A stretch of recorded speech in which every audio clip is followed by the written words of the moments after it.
No dia 24 de fevereiro de 2022, após declarar as regiões de Donetsk e Luhansk como independentes, a Rússia lançou uma invasão em larga escala na Ucrânia.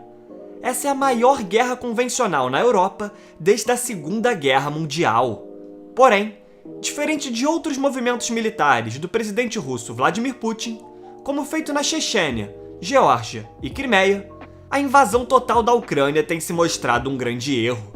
pois está gerando fortalecimento da OTAN, repulsa da comunidade internacional, diversas sanções à Rússia e a resistência do povo ucraniano, que tem resistido pesadamente às investidas russas.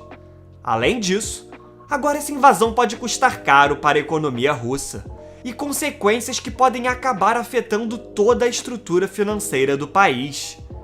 E nesse vídeo, vamos entender por que a invasão da Rússia na Ucrânia pode ter sido o maior erro da história do país, e as possíveis consequências para um futuro próximo.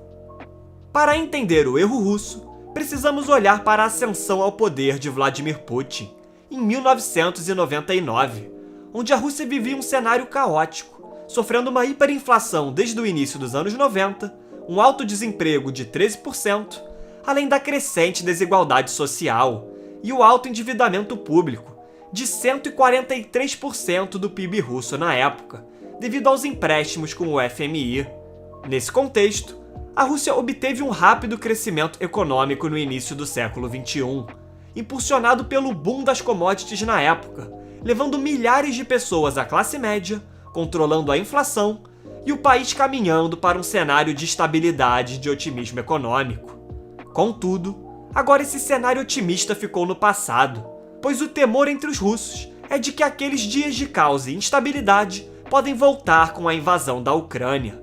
As relações russas com a Ucrânia são extremamente hostis, desde a queda do presidente ucraniano pró-Rússia, Viktor Yanukovych, em 2014. Desde então, a Ucrânia tem se aproximado mais do Ocidente, expressando abertamente a vontade de se juntar à União Europeia e à OTAN. E para Putin, essa aproximação significa uma ameaça à segurança da Rússia, citando a contínua ampliação da OTAN para o leste europeu após o fim da União Soviética. E essa invasão da Ucrânia não é uma novidade para o líder russo, já que havia feito o mesmo com a Geórgia em 2008 e a antiga região ucraniana da Crimeia em 2014. Porém, agora estamos falando de um conflito entre as duas maiores nações da Europa em termos territoriais. Além disso, Putin subestimou fortemente a capacidade de união do povo ucraniano, que tem mostrado uma resistência acima do esperado.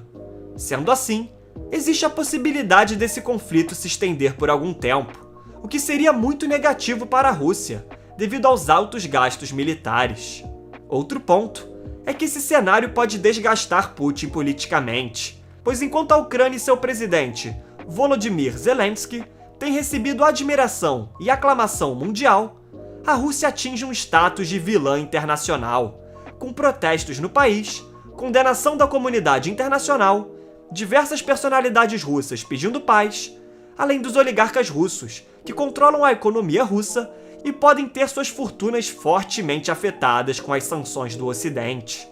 E para piorar a situação do país, até mesmo seu suposto maior aliado, a China, não apoia a invasão russa, pois sabe que isso poderia afetar ainda mais as suas relações com os grandes parceiros comerciais do Ocidente. Além do fato de que um pilar histórico da política chinesa é respeitar a integridade territorial dos países. E se um dos objetivos de Putin era manter a influência da OTAN longe da Ucrânia, essa intenção já é um desastre, pois além de uma grande disposição de armas, munições e mísseis disponibilizados para ajudar a Ucrânia, a aliança também está fortalecendo sua presença militar no leste europeu, enviando mais de 7.000 soldados para a região. Além disso, Putin fortaleceu muito a OTAN, pois com a invasão da Ucrânia e a mensagem de que os membros da Aliança Atlântica só irão agir militarmente em caso de invasão de outros membros da aliança, países como Suécia e Finlândia podem querer garantias de segurança se juntando à aliança militar. E mesmo que eles não se tornem membros devido à ameaça da Rússia, já estão fortalecendo suas relações nos últimos anos, devido à constante posição agressiva de Putin, algo que só deve se intensificar agora. Outro fator é que as ações de Putin uniram o Ocidente da maneira mais forte desde a Segunda Guerra Mundial, com países historicamente neutros como Suécia e Suíça quebrando sua neutralidade e anunciando sanções contra Moscou. Desde o fim da Guerra Fria, existiu uma forte opinião pública que a Organização do Tratado do Atlântico Norte, criada em 1949, não deveria mais existir. Nos últimos anos, inclusive, a aliança estava muito enfraquecida, com líderes políticos como o presidente francês Emmanuel Macron, citando em 2019, que o que estavam vivendo na época era a morte cerebral da OTAN, após o crescente isolamento americano com a eleição de Donald Trump, que criticou a aliança diversas vezes, chamando-a de obsoleta e pedindo repetidamente que os outros membros pagassem mais para reforçar suas próprias forças armadas. E hoje, apenas 10 dos 30 países membros da OTAN cumprem as metas de gastos de 2% do PIB em defesa anualmente. E na época, Trump ameaçou que em um eventual ataque dessas nações, os Estados Unidos poderiam não apoiá-los, algo que iria de encontro com o artigo 5 da aliança, que afirma que qualquer ataque a um dos membros será considerado um ataque a todos os membros. Todavia, o ataque russo representa o início de uma grande corrida armamentista no leste europeu, uma corrida que claramente a Rússia não pode ganhar, pois apesar de seu forte poderio militar, está disputando com economias muito mais ricas e com mais acesso a tecnologias modernas. A ameaça de uma guerra ainda maior já está fazendo com que países aumentem os gastos militares, como a Polônia, que pretende dobrar o número de soldados na ativa de 150 mil para 300 mil soldados, e a Alemanha, onde o chanceler Olaf Scholz já anunciou que o país será mais um a bater a meta da OTAN e destinar 2% do seu PIB para fins militares. Além das questões militares e geopolíticas, surge a questão econômica, pois a Rússia também não esperava uma reação global tão coordenada como está ocorrendo. É necessário lembrar que as sanções contra a Rússia se iniciaram após a invasão da Crimeia em 2014. Essas sanções e a queda no preço do petróleo foram os principais motivos pelo mau desempenho da economia russa desde então, crescendo em média apenas 0,8% ao ano, além de investimentos diretos caindo pela metade e o valor do rublo russo caindo 78% em relação ao dólar. E para piorar a situação,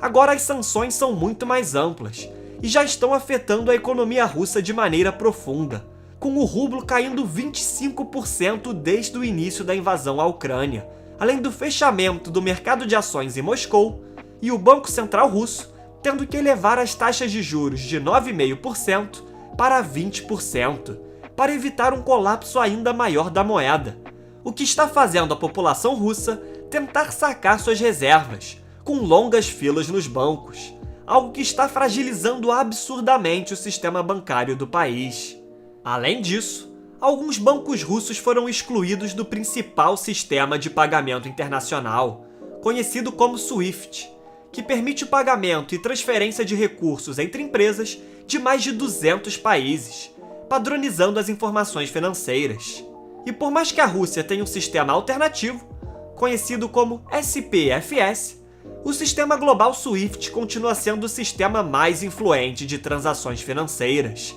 E os efeitos dessa exclusão tendem a ser muito fortes para a Rússia, principalmente em um curto prazo, pois desde quando o Irã foi expulso do SWIFT em 2014, o país perdeu 70% dos investimentos estrangeiros, metade de suas receitas de exportação de petróleo e 30% do comércio exterior. Além do mais, talvez a sanção que mais afete a economia russa seja a do congelamento de ativos do Banco Central da Rússia, restringindo a capacidade do país de acessar suas reservas de mais de 630 bilhões de dólares no exterior, o que impedirá o país de conter essa desvalorização do rublo e ameaçando uma grande crise financeira na nação. Com isso, essas sanções podem fazer a Rússia perder o seu maior ativo para uso político, que seria o gás natural. Atualmente, a Rússia fornece cerca de 1/3 do gás natural da Europa, muito usado para aquecimento. E nesse momento, os Estados Unidos estão buscando alternativas para os países europeus substituírem o gás russo, como o Catar e o Japão, além de prover o seu próprio gás natural. Porém, o ministro da Energia do Catar, Saad Al-Kaabi, indicou que não é possível substituir totalmente, pois o volume de gás que a Europa necessita não pode ser substituído sem interromper o fornecimento a outras partes do mundo. A Alemanha, que é o país mais resistente a essas sanções devido à dependência de quase 50% do gás russo, também decidiu suspender a aprovação final do Nord Stream 2, o gasoduto de 10 bilhões de euros que se estende por 1.200 quilômetros e iria transportar o gás natural da Rússia para a Alemanha através do Mar Báltico. Também vale mencionar que diversos países europeus estão buscando a energia nuclear como alternativa, com o projeto da Polônia para construir sua primeira usina nuclear, além dos planos de expansão da França e da Finlândia, por exemplo. E caso os países europeus consigam diminuir essa dependência em um médio prazo, o efeito da economia russa tende a ser devastador, já que o petróleo e o gás correspondem hoje a 2/3 das exportações russas e a metade do orçamento federal. Portanto, o ataque da Rússia à Ucrânia fez o país se colocar em uma posição de páreo econômico mundial, uma imagem que pode demorar anos para se recuperar frente ao mundo. Se a ideia de Vladimir Putin era fortalecer seu legado, os efeitos até o momento parecem indicar uma Rússia cada vez mais pobre e isolada. Sendo assim, é necessário aguardar os próximos capítulos para ver o desfecho desse conflito, pois com a inflexibilidade russa para acordos de paz e o possível colapso da economia russa, Putin tende a ficar ainda mais imprevisível. Muito obrigado a você que chegou até aqui. Se possível, comente abaixo o próximo tema que você deseja ver aqui no canal. Além disso, curta o vídeo, se inscreva e compartilhe o conteúdo com seus amigos. Agradeço novamente pela sua audiência e até o próximo vídeo.